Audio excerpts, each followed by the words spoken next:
Alger Abrenica gustong magsimulang muli kasama si Kylie Padilla at mga anak nito.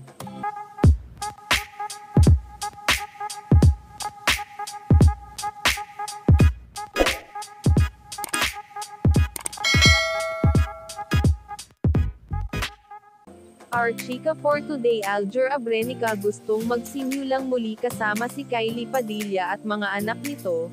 Alam naman natin na maraming tao ang patuloy pa ring naniniwala at umaasa na magkakaayos pa si Kylie Padilla at Alger Abrenica, sapagkat napaka-perpekto ang pagsasama nila bilang pamilya.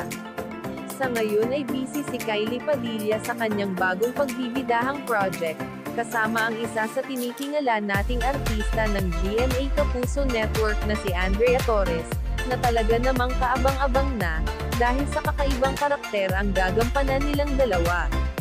Ipapakita ni Kylie Padilla at Andrea Torres kung gaano nila kamahal ang isa't isa kahit na pareho sila ng kasarian. Kakaibang Kylie Padilla ang ating mapapanood sa bagong project nitong pagbibidahan, ayon sa aming impormasyon na nakalap-balak ni Alger Abrenica at Kylie Padilla na makapagsimulang muli kapag maayos na nilang dalawa ang problema nilang mag-asawa. Sapagkat gusto nilang mamuhay ng matiwasay kasama ang kanilang pamilya, sa ngayon ay hands-on si Alger Abrenica sa mga anak nila, dahil siya ang nagbabantay at nag-aalaga rito ngayon, kung kaya't masaya siya na nakaka-bonding niya ang dalawa niyang anak, at si Kylie Padilla na lang ang kulang para mas ma-enjoy nila ang pagiging masaya bilang pamilya.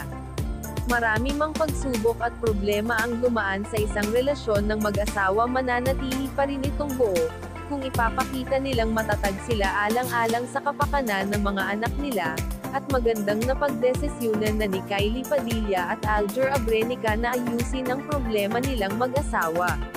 This is our chika for today. Don't forget to like, share, comment, subscribe, and click the notification bell for more updates. Thanks for watching.